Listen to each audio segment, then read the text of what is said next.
요한계시록 17장 1절입니다. 또 일곱 대접을 가진 일곱 천사 중 하나가 와서 내게 말하여 가로되 이리 오라. 많은 물 위에 앉은 큰 음녀에 받을 심판을 내게 보이리라. 땅의 임금들도 그로 더불어 음행하였고 땅에 거하는 자들도 그 음행의 포도주에 취하였다 하고 곧 성령으로 나를 데리고 광야로 가니라. 내가 보니 여자가 붉은 빛 짐승을 탔는데 그 짐승의 몸에 참남된 이름들이 가득하고 일곱 머리와 열 뿔이 있으며 3절까지 봉독했습니다.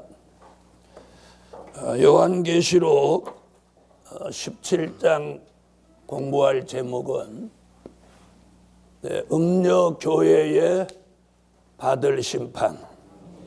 요한계시록 1장 20절에서는 무슨 이야기가 있느냐면 교회에 비밀이 있다고 말합니다. 무엇이 있다고요? 교회에 비밀이 있다는 거예요. 다 같이 요한계시록 1장 20절로 한번 가보세요.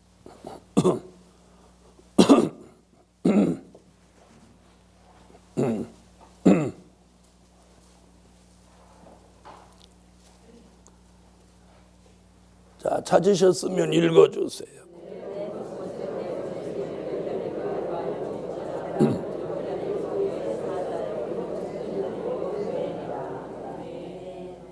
자, 교회의 비밀이 뭐냐면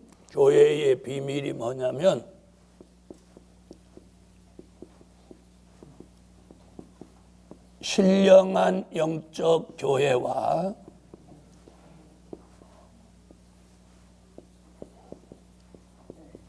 음녀 교회가 있다는 게 비밀이에요.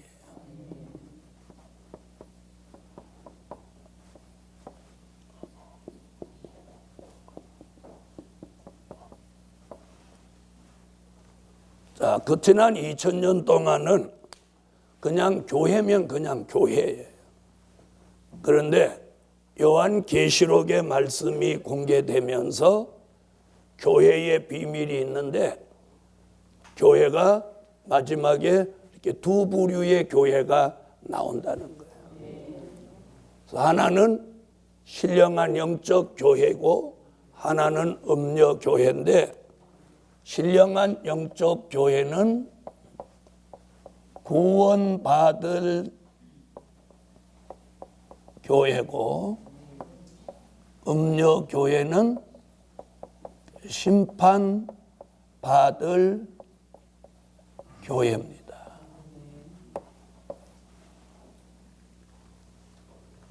자, 그럼 이 심판을 제가 지금 말하는 게 아니고 누가 말해요? 예수님이 사도 요한을 통해서 17장 1절에다가 음녀는 심판을 받는다 이렇게 말하고 있어요. 자, 다 같이 17장 1절 읽어보세요. 자, 큰 음녀의 받을 심판. 자, 여기서 심판 받는다 그래놓고 어디 가서 심판을 받냐면 계시록 19장 2절에 가서 심판을 받는 거예요. 계시록 19장 2절을 찾으세요. 자, 거기 나오죠? 큰 음녀를 심판하사. 그러니까 17장 1절은 심판을 예언하고 19장 2절은 심판을 진행합니다. 자, 그렇다면 왜 예수를 믿는 교회가 이 심판을 받냐?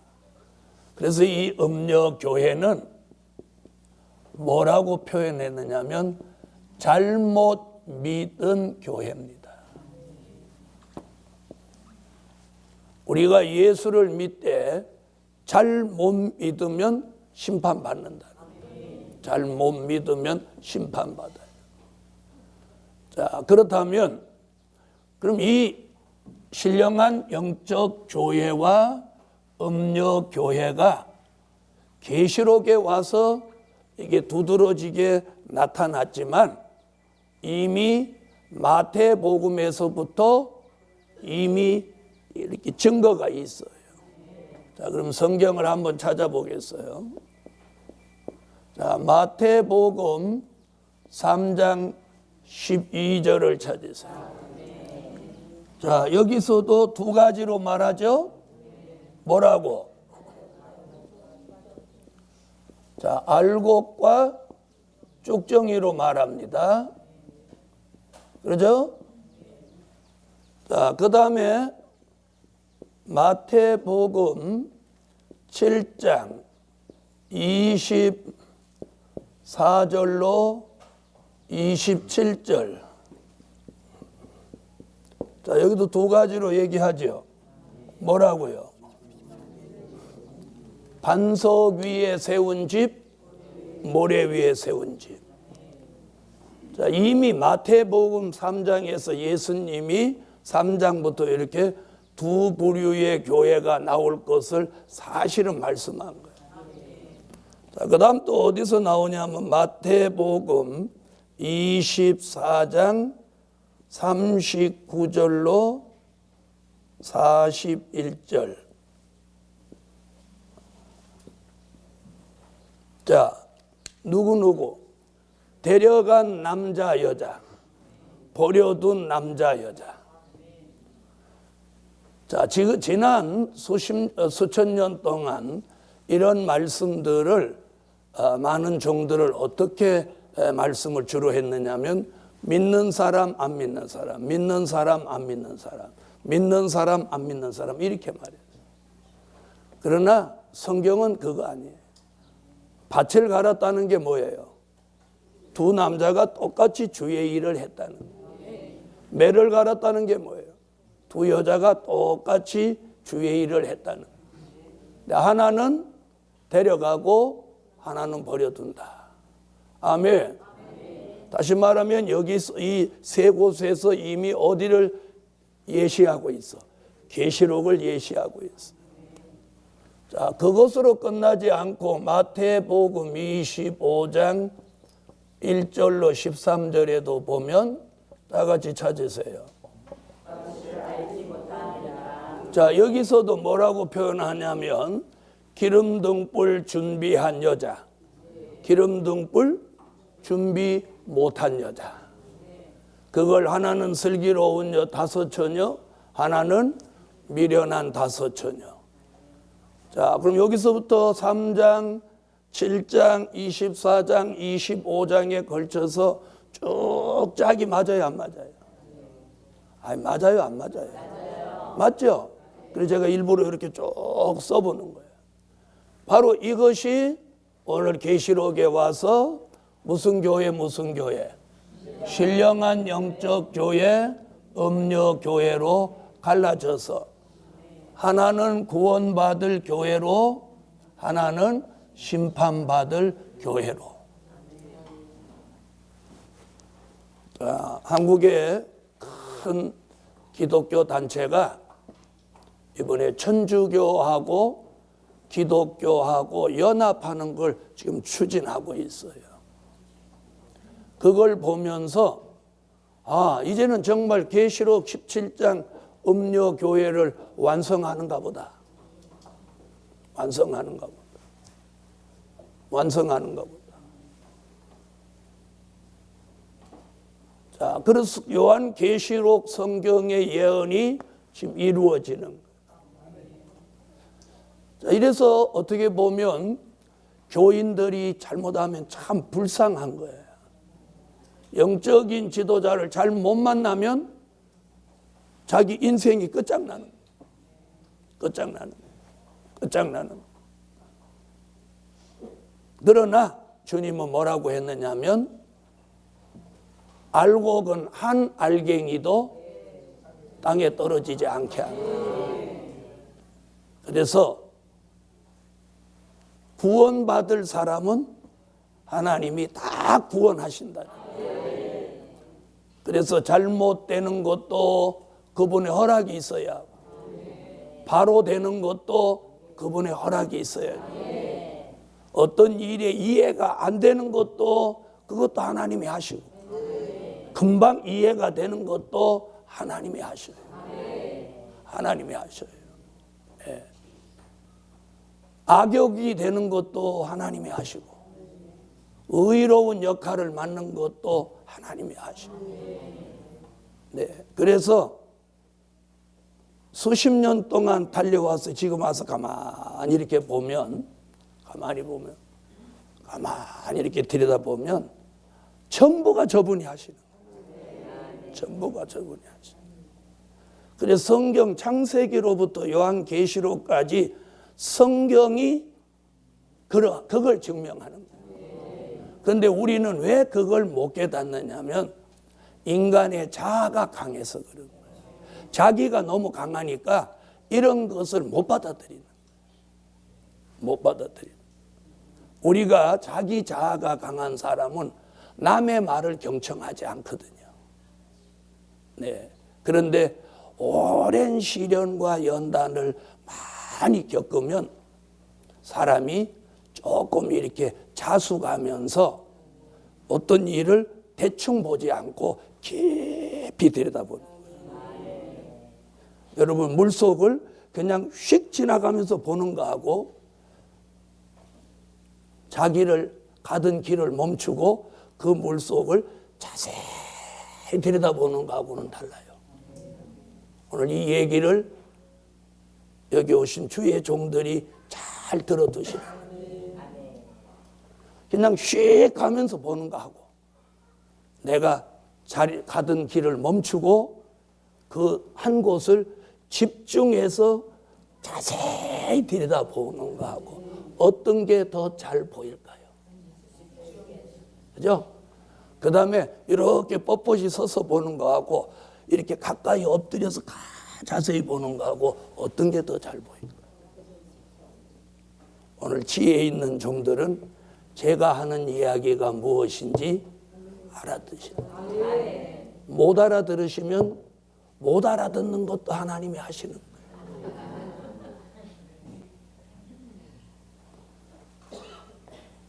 저는 무슨 생각을 많이 하느냐면 누가 안 좋게 할 때 그 사람이 나빠 이렇게 하지 않아요. 왜 이 시점에서 저 사람이 나를 안 좋게 할까? 왜 이 시점에서 안 좋게 할까? 이 일을 통해서 하나님은 나에게 뭘 알려주려고 하시는 걸까? 그리고 이 일 다음에는 내게 안 좋은 것이 올까? 복이 될까? 저는 여기까지 내다보고 생각합니다. 그런데 조금 전에 말한 대로 그걸 자꾸 기도하면서 내 감정을 가라앉히고 가만히 기도하면서 들여다보면 보인단 말이에요. 보이는. 감정이 동하면 안 보이는 거예요. 여러분, 물도 막 휘저어놓고 안을 들여다보려면 안 보이는 거예요. 무슨 말인지 아시겠어요? 근데 그 물이 가라앉도록 기다렸다가 가라앉은 다음에 들여다보면 안이 보인단 말이에요. 무슨 이야기인지 아시겠어요? 그래서 우리가 대체적으로 성격이 급한 사람이 실수가 많은 이유가 뭐냐? 앞뒤도 안 가리고 말하고 행동하기 때문에. 그래서 실수가 많은 거예요. 네. 그런데 그 실수가 유익이 되는 수가 있어요. 그 실수를 통해서 자신을 돌아보고 그 실수를 다시 하지 않을 때는 그 사람은 그 실수가 약이 되는 거예요. 그런데 그것이 실수라고 인정하지 않고 자기 부족으로 인정하지 않으면 계속해서 그 실수를 계속 겪고 그 사람은 큰 깊이 있는 수렁에 빠져버리는 거예요. 이제 그런 것들이 잘 들어보세요. 2014년 이해에 다 드러나. 다 드러나. 무엇이 성취되는 것 같이? 예언이 성취되는 것 같이. 그래서 하나님이 말세에 선택받은 사람을 버리지는 않아. 버리지는 않는데 그 종이 바로 서지 않으면 뭐가 따르냐? 그만큼 고난이 따르는 거예요. 고난이. 무슨 말인지 아세요? 네. 자, 들어보세요. 모래 위에 세운 집이 반석 위에 세운 집 될 수는 없어요. 무슨 말인지 아세요? 죽정이가 절대로 알곡이 될 수 없어. 그럼 알곡과 죽정이의 차이가 뭐냐? 죽정이는 속에 들은 게 없고 알곡은 속이 뭔가 열매로 꽉 차 있다는 거예요. 그래서 속이 들은 게 없는 죽정이하고 속이 꽉 차 있는 알곡하고 뭐가 다르냐? 색깔이 달라. 색이 달라. 그 다음에 중량이 달라.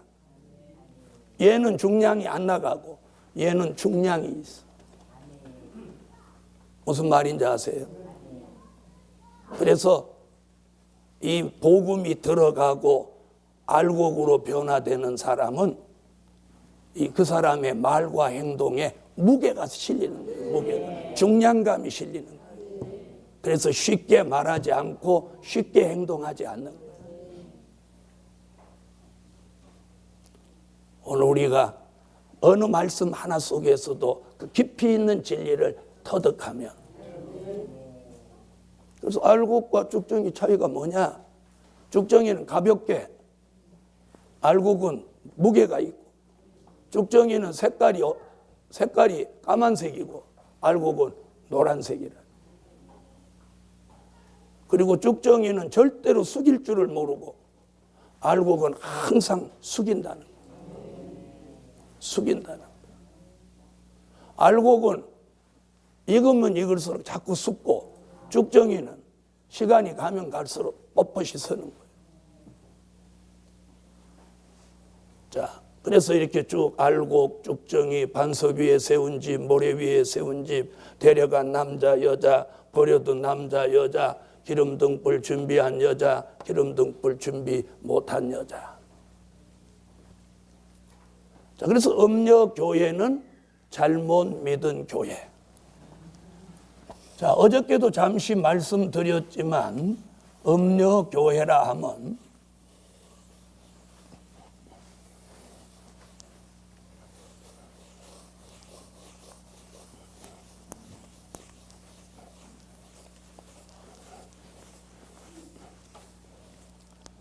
앞으로 이제 17장을 쭉 공부하면 나오겠습니다만은 우선 조금 정리를 하고 가면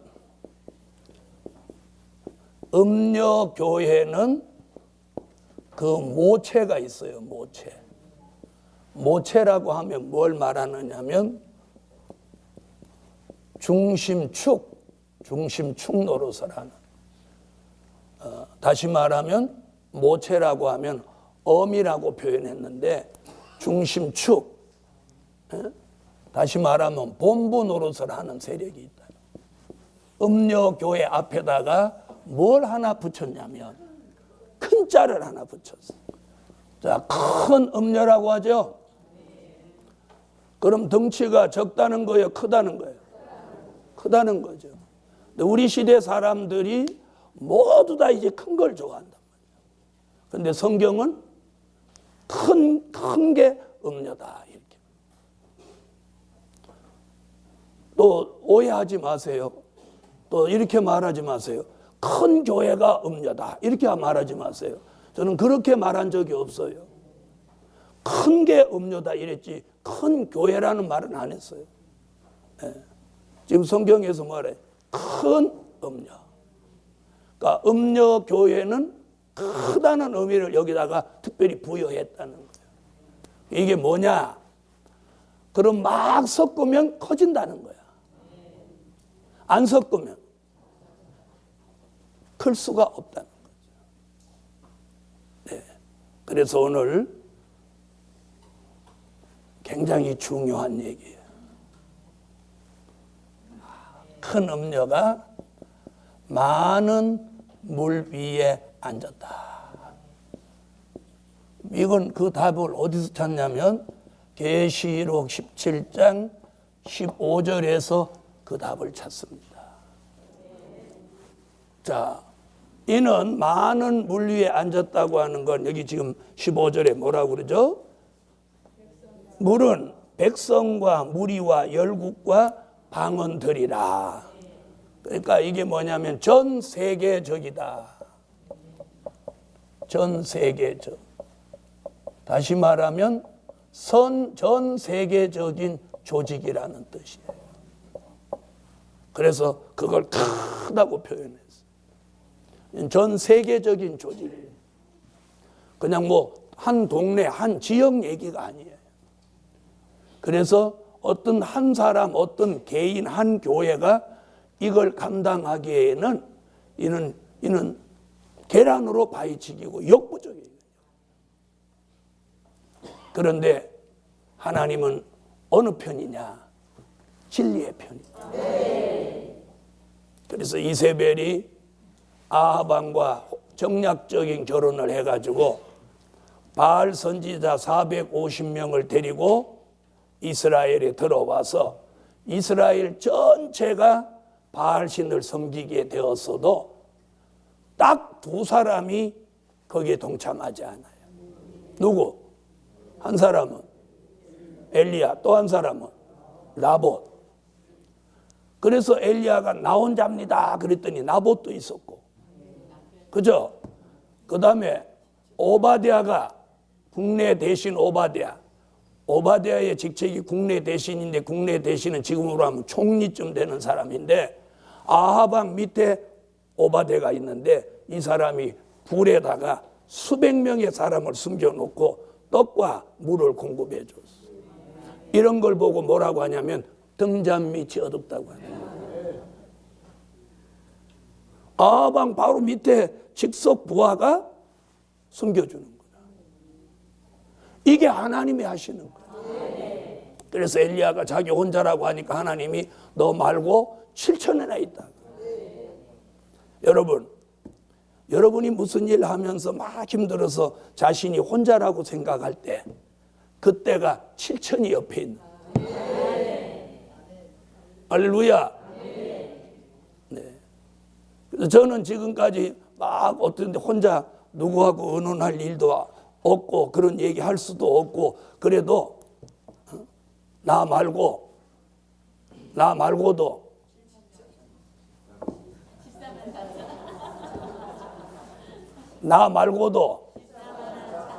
14만 3,999명이 있다. 나는 여기에 힘을 얻는 여기. 아직 그 사람들이 안 왔을 뿐이지. 그런데 7천이 있다 그러는 사람은 아직 엘리야 시대를 못 벗어난 사람. 요한 계시록 시대에는 나 말고도 13만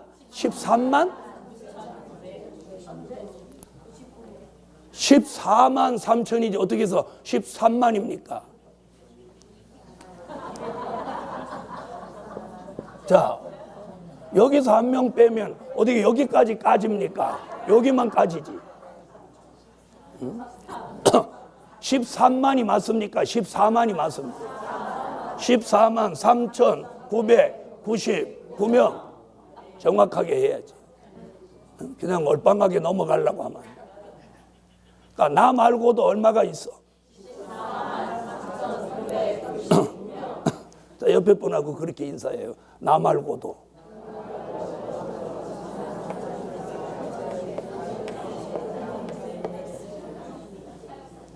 할렐루야. 그래서 여기가 암만 커도, 여러분 모래성은 암만 커도 무너지고 작은 집은 반석 위에 있으니 아무리 조금 해도 안 날아가요. 그래서 그 엘리야 시대에 엘리야가 혼자 남았다고 생각했는데, 그런데 중요한 건 7,000명이나 숨겨놓았다는 그 사람이 막상 엘리야가 갈멜산에서 바알 선지자라고 맞짱 뜰 때 도움이 됐나요? 안 됐나요? 에? 아니, 됐어요, 안 됐어요? 안 됐어. 저도 막 힘든 일 혼자 해결할 때 14만 3,999명이 있는 것만은 사실이지만 하나 도움이 안 되더라고요. 도움이 안 돼. 에? 제가 힘든 싸움을 할 때 도움이 안 돼. 근데 저는 도움이 되려고 살라고. 도움 되게 살라고 그래. 다른 사람은 내게 도움이 안 됐어도 나는 다른 사람한테 도움이 돼야지. 여러분도 그렇게 사셔요. 네가 나한테 도움 안 되니까 나도 너한테 도움 안 될 거다. 이게 아니고 네. 도움을 주고자 하는 사람이 복을 받는 거예요. 자, 그래서 이게 전 세계적인 조직이다. 그 다음 2절 보시죠. 자, 보세요. 땅에 누구? 임금들, 또 땅에 거하는 자들. 그럼 여기 보세요. 땅의 임금들 그러면 국가의 누구 얘기하는 거예요? 국가의 지도자들을 말하는 거죠. 지도자. 그 다음에 땅에 거하는 자들은 다 누구예요? 세계 사람 전부를 말하는 거란 말이에요.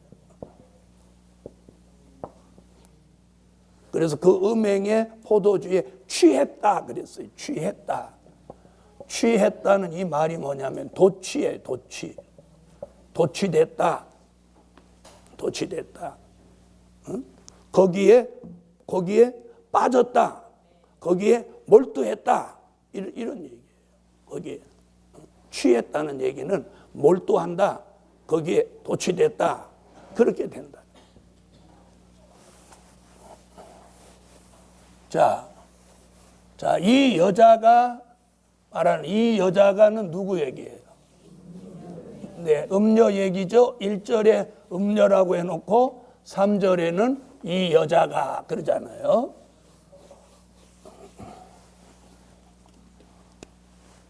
자, 이 여자가 그러면 이 여자는 뭐? 음녀 교회죠. 여자가 뭐라고 그랬어요? 붉은 빛 짐승을 탔다.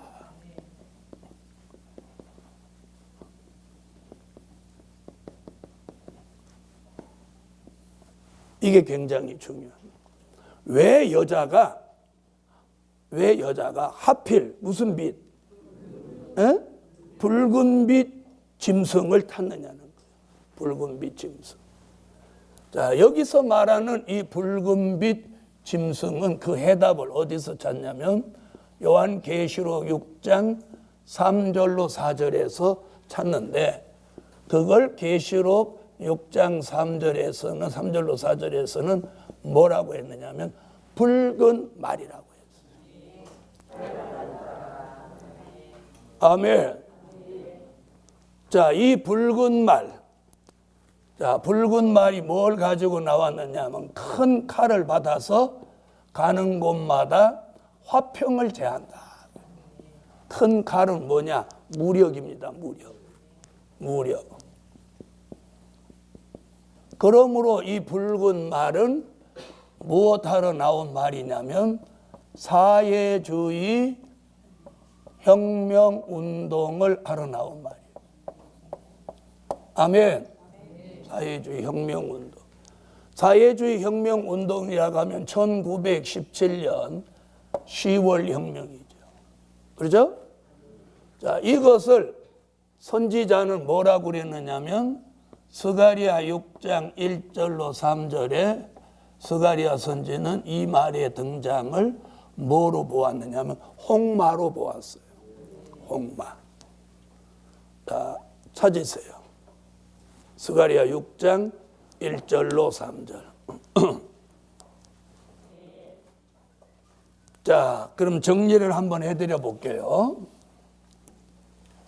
자, 스가랴 6장 1절로 3절에 홍마가 이건 예언이에요. 예언. 그 예언이 요한계시록 6장 3절로 4절에는 무슨 말? 무슨 말? 붉은 말. 이건 뭐냐면 예언이 성취하여. 아멘.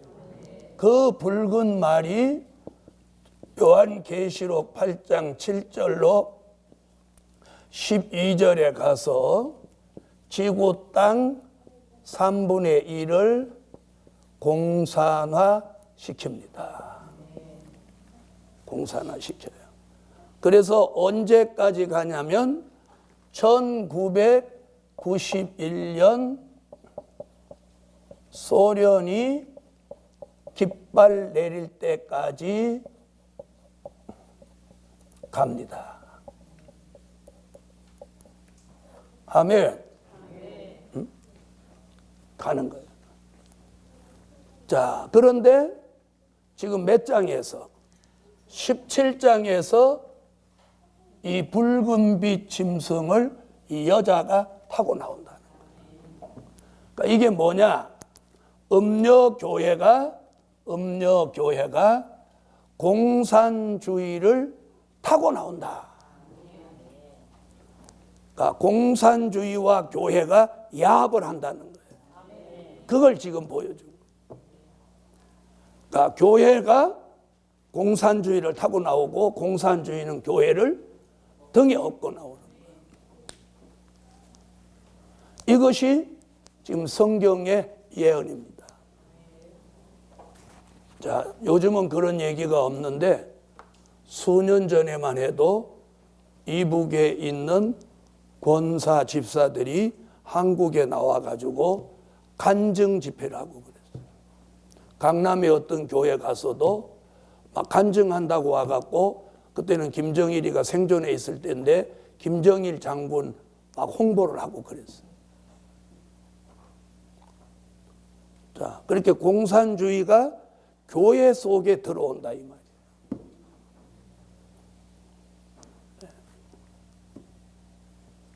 그런데 특별히 어느 교회? 음녀교회. 그래서 공산주의가 음녀교회를 등에 업고 나오는 거예요.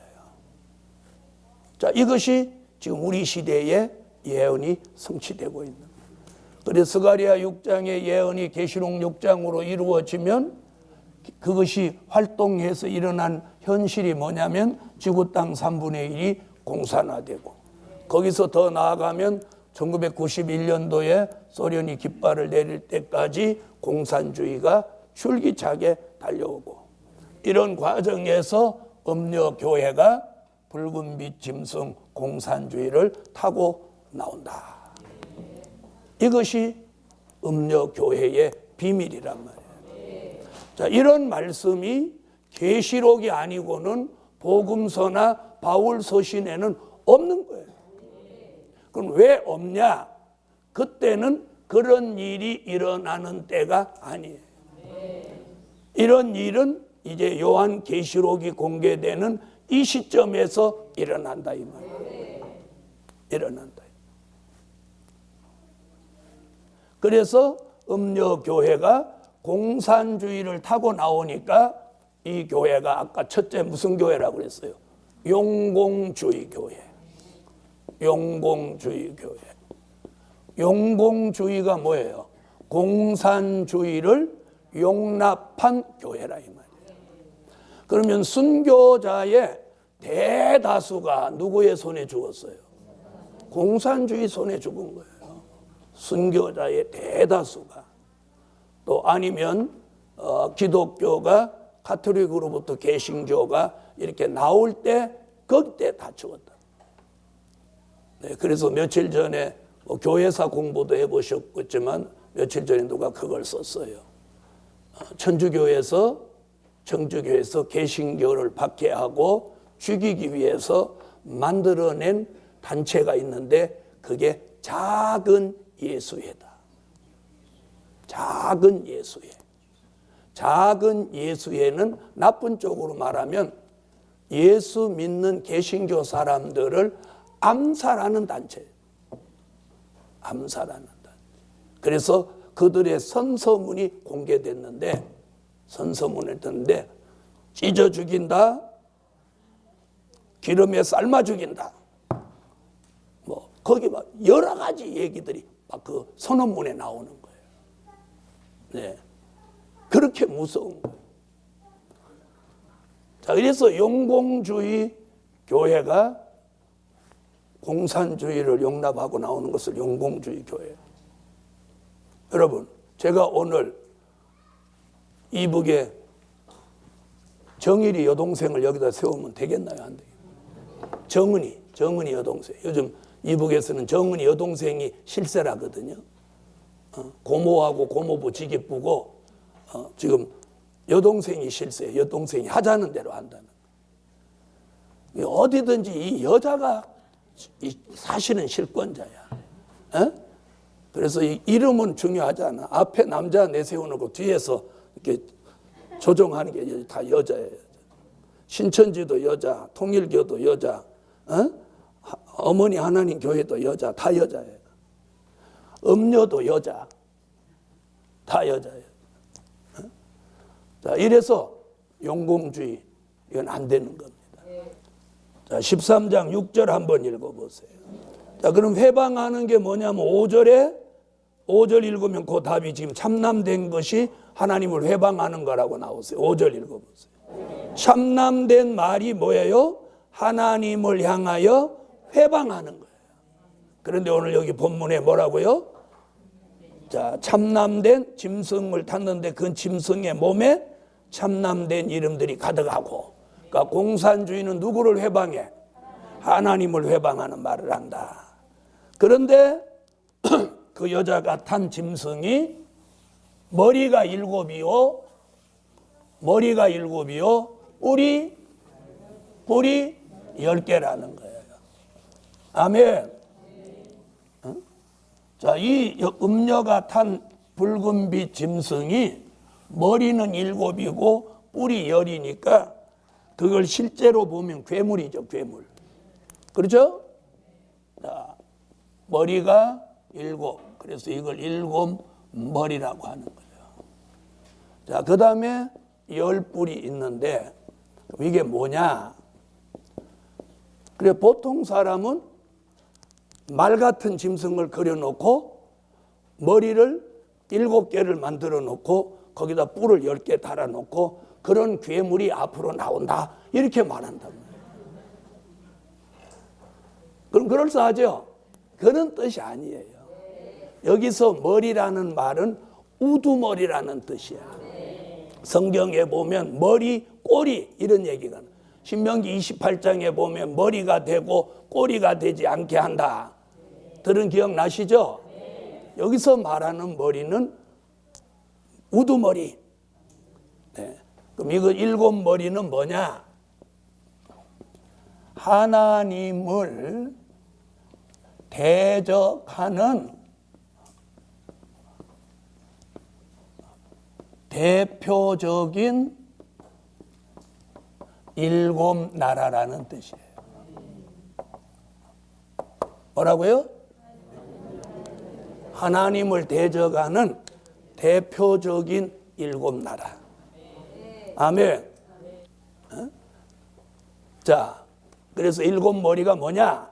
정의를 내려야 돼요. 정의가 뭐냐면 하나님을 대적하는 대표적인 7나라다.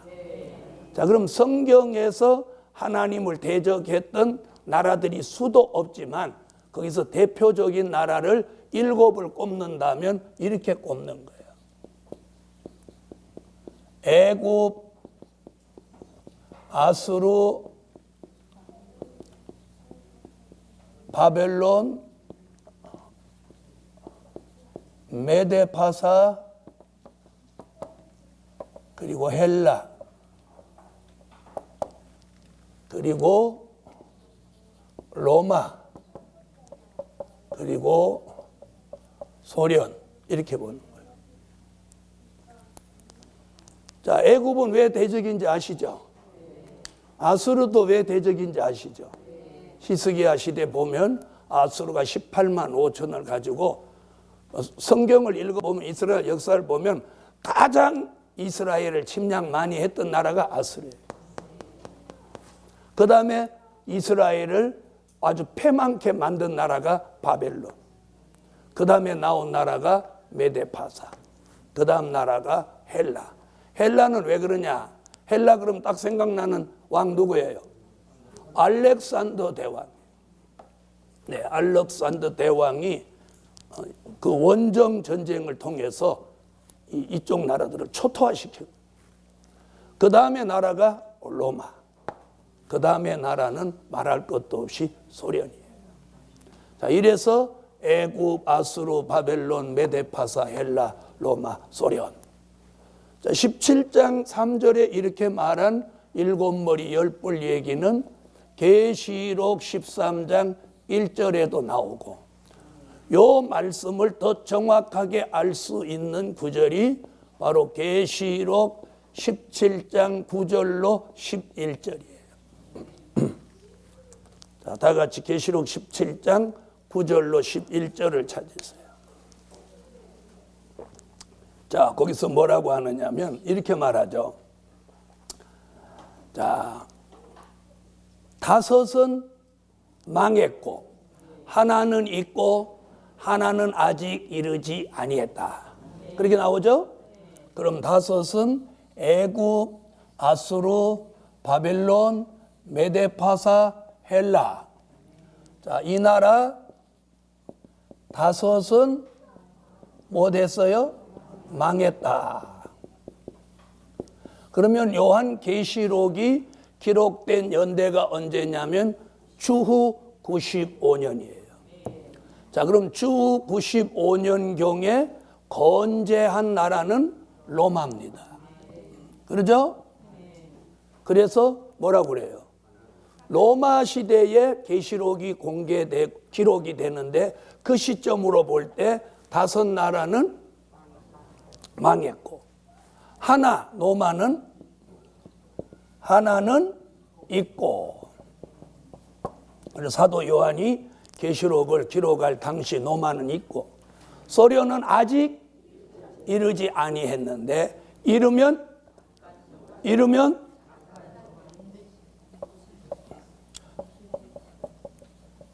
잠깐 동안 계속하리라. 잠깐 동안이에요. 그러니까 소련이라는 나라는 이미 요한 계시록에서 나와도 그 기간이 잠깐이라는 거예요. 잠깐. 자, 그러면 사람이 잠깐 그러면 얼마나 잠깐이에요? 자, 여기다가 뭐라는 말을 하나 붙였느냐면 반드시라는 말을 하나 붙여놨어요. 반드시. 자, 반드시라는 말을 어디서도 들은 적 있죠? 계시록 1장 1절. 반드시 속히 될 일. 여기 반드시 잠깐 동안. 이건 뭐예요? 그냥 잠깐 동안 해도 우리가 알아들을 이야기이지만 여기서는 더더욱 뭐라고 하느냐면 반드시라는 말을 여기다 갖다 넣은 거예요. 그건 뭐예요? 이건 변동 없다. 이건 확실하다. 이런 단어잖아요. 자, 반드시 얼마 동안? 잠깐 동안. 자, 그럼 우리가 소련을 한번 바라봅시다.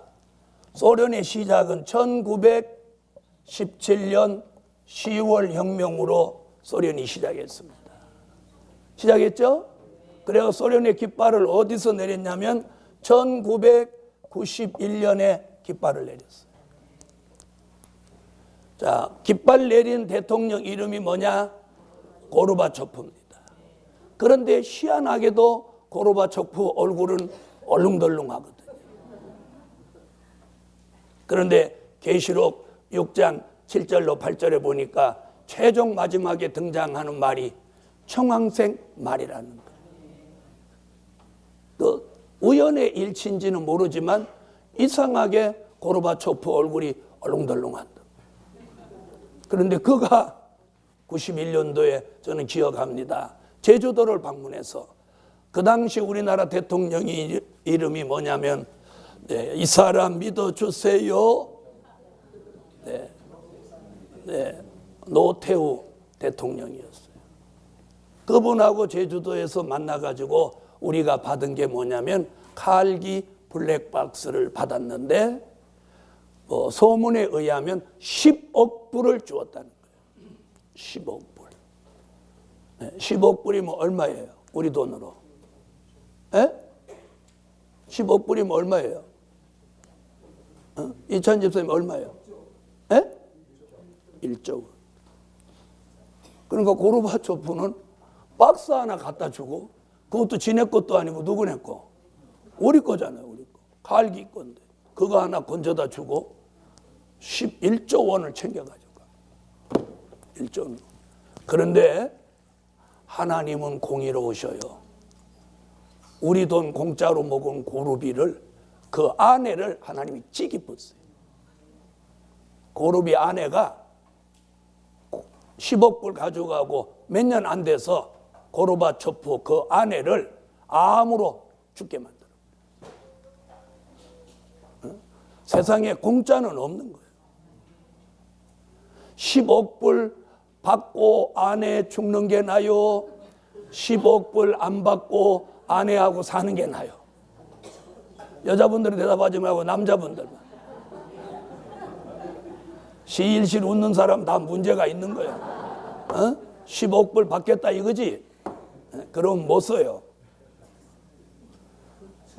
주찬 전도사는 장가도 안 간 총각이 왜 이렇게 좋아하고 그냐?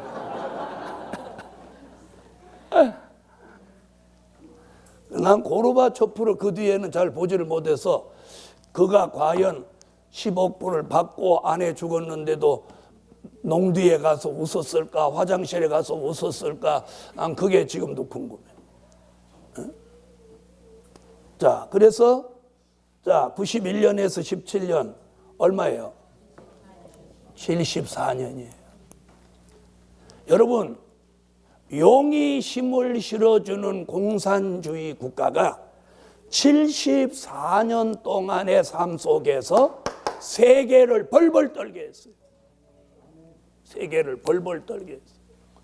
여러분, 외정시대는 아이들이 울으면 엄마가 아이 울음을 그치게 하기 위해서 뭐라고 했느냐면 순사 온다 그랬어요.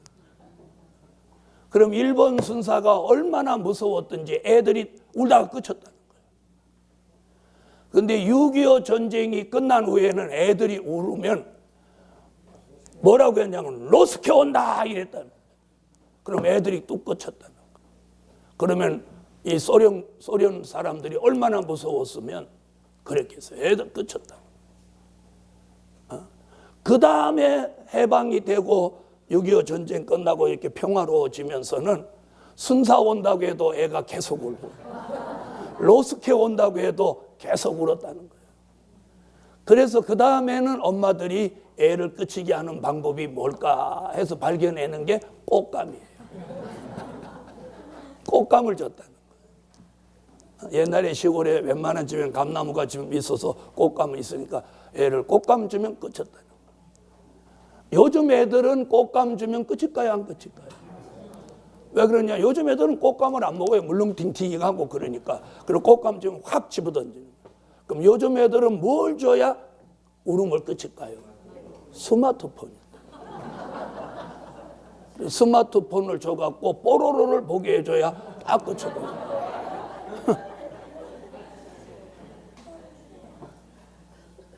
조그만 애는 뽀로로, 조금 더 크면 포켓 몬스터인가 뭐 그걸. 그거 보면 그냥 빠져. 아무 개야. 불러도 돌아도 안 봐. 불러도 안 봐.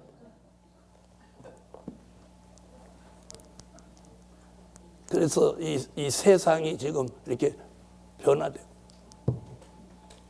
전철 타보시죠? 전부 바보들만 앉아 있습니다.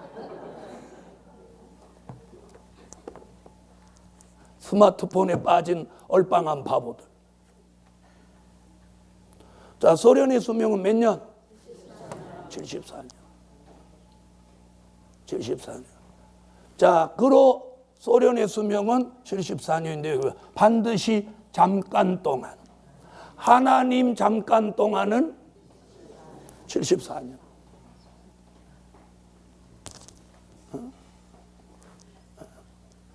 자, 그래서 74년이라는 게 이게 잠깐이에요. 잠깐.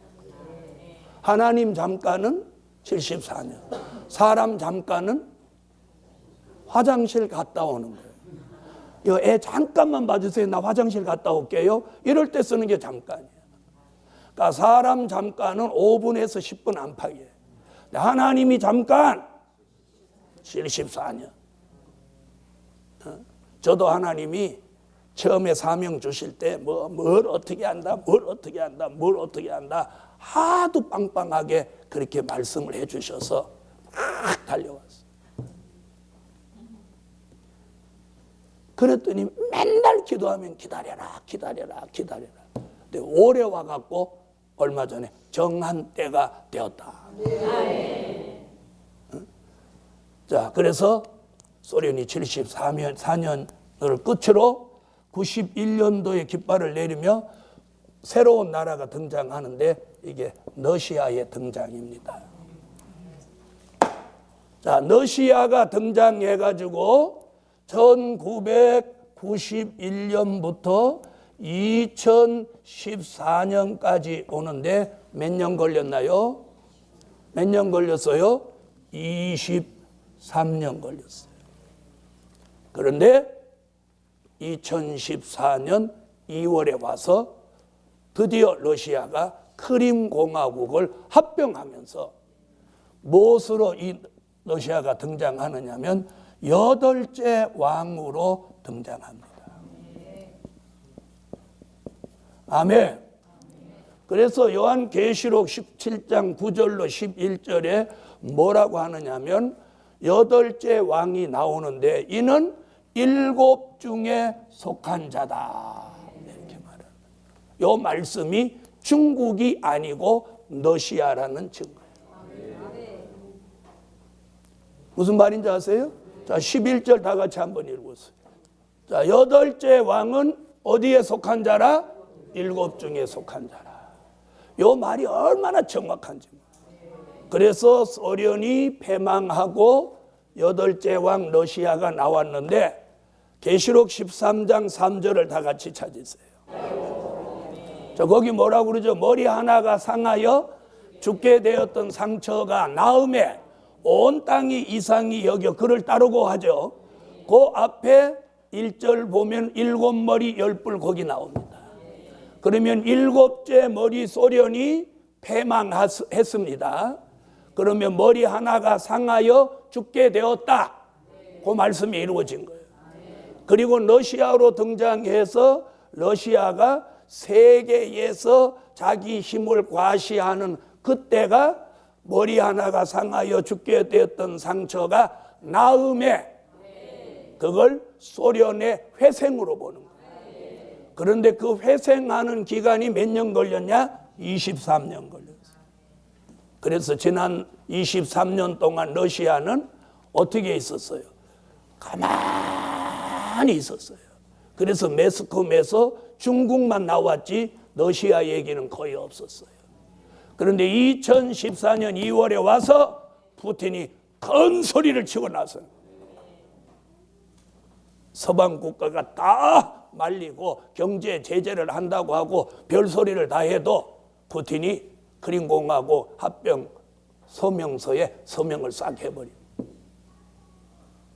그러면서 경제 제재한다니까 자기는 유럽으로 가는 가스관을 잠가버리겠다고. 그리고 며칠 전에 중국과 군사 동맹 조약을 새로이 맺으면서 항공모함 4척에서 5척을 중국에 건조해서 팔려고 하고 러시아의 가스를 중국에다가 공급하는 조약을 맺는데 1천억 불 4천억 불이라고 했나요? 4천억 불 4천억 불 네, 4천억 불이나 되는 가스 공급 계약을 체결했어요. 그 다음에 서방의 경제 제재를 한다고 해도 그가 꿈쩍 안 하는 이유는 뭐냐? 그는 이미 23년 동안 뭘 축적해놨어? 재정을 외환 보유고를 축적해 놓은 거예요. 경제 제재 안 받는 거예요. 그래 돈이 있으니까 스케이팅 선수 그 누구예요? 안현수한테 모두 사줘. 벤츠도 사줘. 아파트도 사줘. 그리고 러시아에 체류하는 동안 그 돈 다 대줘. 그리고 러시아 대학에 교수로도 채용해. 러시아가 가난한 나라가 이제는 아니에요. 이것이 뭐냐? 성경의 예언이 지금 여기까지 이루어지고. 그런데 여기 11절에 뭐라고 하느냐? 여덟째 왕 그가 멸망으로 들어가리라. 아멘. 난 이게 너무 감사해요. 그가 계속 승리하리라 이러면 큰일 나는 거예요. 그런데 그가 멸망으로 들어가리라. 그러니까 이 러시아가 여덟째 왕으로 나와서 결국 종말로 간다. 소련이 붕괴되면서 공산주의는 끝났다고 사람들은 말하지만, 자, 요즘 언론에서는 뭐라고 하죠?